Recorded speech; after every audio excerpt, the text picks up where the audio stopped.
Hello dear Vijendra ಕ್ಷತ್ರಿಯ ಚಾನಲ್ಗೆ ಮತ್ತೊಮ್ಮೆ ನಿಮಗೆ ಸ್ವಾಗತ. ಈ ವಿಡಿಯೋದಲ್ಲಿ ಫ್ರೇಸಲ್ ವರ್ಬ್ಗಳ ಬಗ್ಗೆ ಹೇಳ್ತಾ ಇದ್ದೀನಿ. ಈ ವಿಡಿಯೋದಲ್ಲಿ ಕ್ಯಾರಿ ಮತ್ತು ಕಾಲ್ ಇವುಗಳನ್ನೊಳಗೂಡಿರ್ತಕ್ಕಂಥ ಫ್ರೇಸಲ್ ವರ್ಬ್ಸ್ ಯಾವಿದ್ದಾವೆ, ಅವುಗಳ ಮೀನಿಂಗ್ ಏನು ಮತ್ತು ಅದರ ಕನ್ನಡದ ಅರ್ಥ ಮತ್ತು ಅದನ್ನು ವಾಕ್ಯಗಳಲ್ಲಿ ಹೇಗೆ ಉಪಯೋಗ ಮಾಡ್ತೀವಿ ಅನ್ನೋದನ್ನು ಇಲ್ಲಿ ನಾನು ತೋರಿಸ್ಕೊಟ್ಟಿದ್ದೀನಿ. ಇದೇ ಥರ ಮುಂದೆ ವಿಡಿಯೋಗಳು ಬರ್ತಾ ಇರುತ್ತೆ.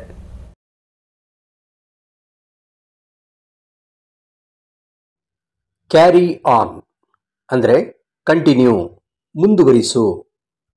ಡೋಂಟ್ ಸ್ಟಾಪ್ ದ ವರ್ಕ್, ಕೆಲಸವನ್ನು ನಿಲ್ಲಿಸಬೇಡ. Carry on till I come back, ನಾನು ಬರುವವರೆಗೂ ಅದನ್ನು ಮುಂದುವರಿಸು. He carried the task on despite being ill. ನೋಡಿ, ಇಲ್ಲಿ ಗಮನಿಸಿ, ಈ ಕ್ಯಾರಿಡ್ ಮತ್ತು ಆನ್ ಇವುಗಳ ಮಧ್ಯೆ ದ ಟಾಸ್ಕ್ ಅಂತ ಬಂದಿದೆ. ಹಿ ಕ್ಯಾರಿಡ್ ಆನ್ ದ ಟಾಸ್ಕ್ ಅನ್ನೋದಕ್ಕಿಂತ ಹಿ ಕ್ಯಾರಿಡ್ ದ ಟಾಸ್ಕ್ ಆನ್ ಅನ್ನೋದು ತುಂಬ ಕರೆಕ್ಟಾಗಿರುತ್ತೆ. ಇದರ ಅರ್ಥ ಡಿಸ್ಪೈಟ್ ಬೀಯಿಂಗ್ ಇಲ್ ಅಂದರೆ ಅವನು ಅನಾರೋಗ್ಯದಿಂದ ಇದ್ದಾಗ್ಯೂ. He carried the task on ಅಂದರೆ ಅವನು ಕೆಲಸವನ್ನು ಮುಂದುವರಿಸಿದನು. Carry out, put an order into action ಅಂದರೆ ಆಜ್ಞೆ ಪಾಲಿಸು ಅಂತ ಅರ್ಥ. Example, a soldier never questions his superior. ಒಬ್ಬ ಸೈನಿಕ ತನ್ನ ಮೇಲಾಧಿಕಾರಿಯನ್ನು ಎಂದಿಗೂ ಪ್ರಶ್ನಿಸುವುದಿಲ್ಲ. He carries out the orders, ಅವನು ಆಜ್ಞೆ ಪಾಲಿಸುತ್ತಾನೆ. ಇಲ್ಲಿ he carries the orders out ಅಂತ ಕೂಡ ಹೇಳಬಹುದು. ಕ್ಯಾರಿ ಔಟ್ನ ಇನ್ನೊಂದು ಅರ್ಥ ಪರ್ಫಾರ್ಮ್ ಅ ಟಾಸ್ಕ್, ಕೊಟ್ಟ ನಿರ್ದಿಷ್ಟವಾದ ಕೆಲಸವನ್ನು ಮಾಡು. This is the plan, let us carry it out. ಇದು ಒಂದು ಉಪಾಯ, ನಾವಿದನ್ನು ಜಾರಿಗೊಳಿಸೋಣ, ಕಾರ್ಯರೂಪಕ್ಕೆ ತರೋಣ.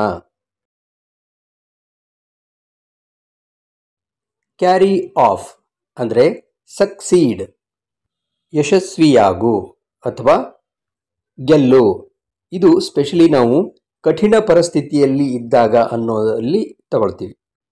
Example, finally our team carried the cup of defeating the strongest team. ಅತ್ಯಂತ ಬಲಶಾಲಿ ಟೀಮೊಂದನ್ನು ನಾವು ಸೋಲಿಸಿ ನಾವು ಕಪ್ಪನ್ನು ಗೆದ್ದುಕೊಳ್ಳುವಲ್ಲಿ ಯಶಸ್ವಿಯಾದೆವು. ಕ್ಯಾರಿ ಆಫ್ನ ಇನ್ನೊಂದು ಅರ್ಥ ಡೈ ಆಫ್ ಎ ಡಿಸೀಸ್, ಒಂದು ರೋಗದಿಂದ ಸಾಯುವುದು ಅಂತ ಅರ್ಥ. Cancer carried her off, cancer ಅವಳನ್ನು ಸಾಯಿಸಿಬಿಟ್ಟಿತು ಅಥವಾ ಕ್ಯಾನ್ಸರ್ನಿಂದಾಗಿ ಅವಳು ಮರಣ ಹೊಂದಿದಳು. ಕ್ಯಾರಿ ಫಾರ್ವರ್ಡ್ ಅಂದರೆ ಕನ್ಸಿಡರ್ ಅಥವಾ take something to the next stage, ಮುಂದಿನ ಹಂತಕ್ಕೆ ಪರಿಗಣಿಸು ಅಂತ ಅರ್ಥ. The balance amount is carry forwarded to your new account. ಶಿಲ್ಕು ಹಣವನ್ನು ನಿನ್ನ ಹೊಸ ಖಾತೆಗೆ ವರ್ಗಾಯಿಸಲಾಗಿದೆ ಅಥವಾ ಹೊಸ ಖಾತೆಯಲ್ಲಿ ಅದನ್ನು ಮುಂದುವರಿಸಲಾಗಿದೆ. ಇನ್ನೊಂದು example, you have 1 day leave for a month. ನೀನು ತಿಂಗಳಿಗೆ 1 ರಜೆಯನ್ನು ಹೊಂದಿದ್ದೀಯಾ. However, you can carry it forwarded to the next month if you don't avail it. ಆದರೆ ಆ ತಿಂಗಳು ನೀನು ಅದನ್ನು ಪಡೆದುಕೊಳ್ಳದೇ ಹೋದರೆ ಮುಂದಿನ ತಿಂಗಳಿಗೆ ಅದನ್ನು ವರ್ಗಾಯಿಸಬಹುದು. ಅಂದರೆ ಮುಂದಿನ ತಿಂಗಳ ಲೆಕ್ಕದಲ್ಲಿ ಇದನ್ನು ಪರಿಗಣಿಸಬಹುದು. ಕ್ಯಾರಿ ಅವೇ, ಬಿಕಮ್ ಓವರ್ ಎಕ್ಸೈಟೆಡ್, ಯಾವುದೋ ವಿಷಯಕ್ಕೆ ಭಾವುಕರಾಗಿ ಮನಸ್ಸು ತೇಲಿ ಹೋದಂತೆ ಆಗುತ್ತದೆ ಅಂತೀವಲ್ಲ, ಅದೇ ಕ್ಯಾರಿ ಅವೇ ಅಂತ. ಹಿ ಈಸ್ ಕನ್ನಿಂಗ್, ಅವನು ಮೋಸಗಾರ. Don't be carried away by his sweet words, ಅವನ ಸಿಹಿ ಮಾತುಗಳಿಗೆ ಮಾರು ಹೋಗಬೇಡ. ಇನ್ನೊಂದು example, his song carried the audience away into a pleasant state. ಅವನ ಹಾಡು ಕೇಳುಗರನ್ನು ಸಂತೋಷದ ಸ್ಥಿತಿಗೆ ತೆಗೆದುಕೊಂಡು ಹೋಯಿತು. ಅಂದರೆ ಅವರು ಅವನ ಹಾಡನ್ನು ಕೇಳಿ ಭಾವುಕರಾದರು, ಎಕ್ಸೈಟ್ ಆದರು ಅಂತ ಅರ್ಥ. ಇಲ್ಲಿಂದ ಕಾಲ್ನಿಂದ ಪ್ರಾರಂಭವಾಗುವ ಫ್ರೇಸಲ್ ವರ್ಬ್ಸ್ ಕೊಡ್ತೀನಿ. ನೋಡಿ, ಕಾಲ್ ಅಂದರೆ ಕರೀಬೋದು ಅಂತ ಅರ್ಥ ಆಗುತ್ತೆ, ಆನ್ ಅಂದರೆ ಮೇಲೆ ಅಂತ ಆಗುತ್ತೆ. ಮೇಲೆ ಕರೆ ಅಥವಾ ಕರೆ ಮೇಲೆ ಅಂತ ಆಗಬೇಕಾಗಿತ್ತು, ಆದರೆ ಹಾಗಾಗಲ್ಲ. ಅದರ ನಿಜವಾದ ಅರ್ಥ ಪೇ ಅ ವಿಸಿಟ್ ಅಂದರೆ ಭೇಟಿಯಾಗು. The prime minister called on the president last night.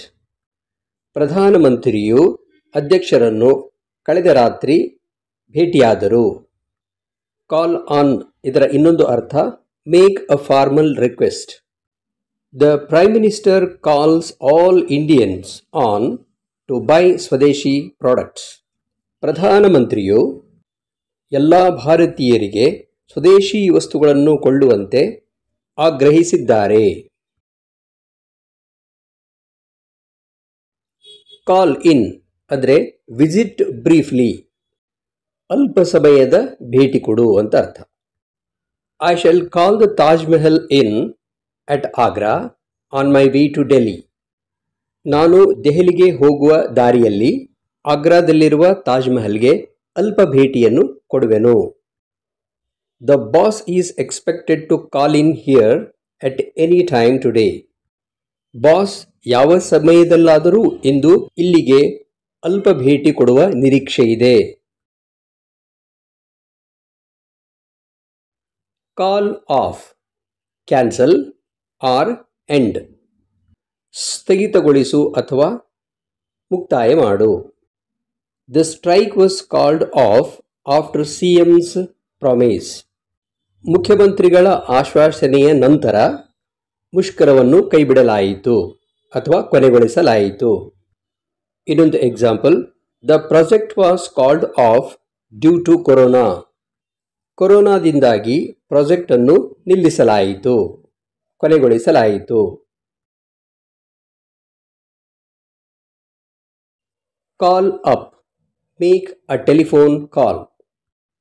Phone ಮುಖಾಂತರ ಕರೆ ಮಾಡು. I will call you up when everything is ready. ಎಲ್ಲ ತಯಾರಿ ಆದ ಮೇಲೆ ನಾನು ನಿನ್ನನ್ನು ಫೋನ್ ಮುಖಾಂತರ ಕರೆಯುವೆನು. ಇದರ ಇನ್ನೊಂದು ಅರ್ಥ ಸಮನ್, ಅಂದರೆ ಸಭೆ ಕರೆಯುವುದು ಅನ್ನುವ ಅರ್ಥದಲ್ಲಿ, ಅಥವಾ ಸಭೆಗೆ ಆಹ್ವಾನಿಸುವುದು ಅಂತ. The next meeting will be called up after 3 days. ಮುಂದಿನ ಸಭೆಯನ್ನು 3 ದಿನಗಳ ನಂತರ ಕರೆಯಲಾಗುವುದು. ಕಾಲ್ ಫಾರ್ ಅಂದರೆ ರಿಕ್ವೈರ್ ಆರ್ ಡಿಮ್ಯಾಂಡ್, ಅವಶ್ಯಕವಾಗುವುದು ಅಥವಾ ಬೇಕಾಗುವುದು. Travel to other country calls for a visa and passport. ಬೇರೆ ದೇಶಕ್ಕೆ ಪ್ರಯಾಣ ಮಾಡಬೇಕಾದರೆ ವೀಸಾ ಮತ್ತು ಪಾಸ್ಪೋರ್ಟ್ಗಳ ಅವಶ್ಯಕತೆ ಇರುತ್ತದೆ. This building is very old.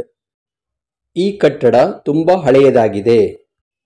It calls for demolition ಅಂದರೆ ಇಟ್ ರಿಕ್ವೈರ್ಸ್ ಡೆಮಾಲಿಷನ್. ಇದನ್ನು ನಾಶಪಡಿಸಬೇಕಾಗುತ್ತದೆ, ಅಂದರೆ ನಾಶಪಡಿಸುವ ಹಂತಕ್ಕೆ ಇದು ಬಂದಿದೆ. ತುಂಬ ಸರಳವಾಗಿ ಹೇಳಿಕೊಟ್ಟಿದ್ದೀನಿ, ತುಂಬ ಚೆನ್ನಾಗಿ ಅರ್ಥ ಆಗಿದೆ ಅಂತ ಭಾವಿಸ್ತೀನಿ. ಹಾಗಿದ್ದರೆ ಒಂದು ಲೈಕ್ ಕೊಡಿ. ಫ್ರೇಸಲ್ ವರ್ಬ್ಸ್ ಮತ್ತು ಇಡಿಯಮ್ಸ್ಗೆ ಸಂಬಂಧಪಟ್ಟಿರತಕ್ಕಂಥ ಇನ್ನು ವಿಡಿಯೋಗಳು ಈ ಚಾನಲ್ನಲ್ಲಿ ಇದ್ದಾವೆ. ಅವುಗಳನ್ನೆಲ್ಲ ನೋಡಿ ಚೆನ್ನಾಗಿ ಕಲಿತ್ಕೊಳ್ಳಿ.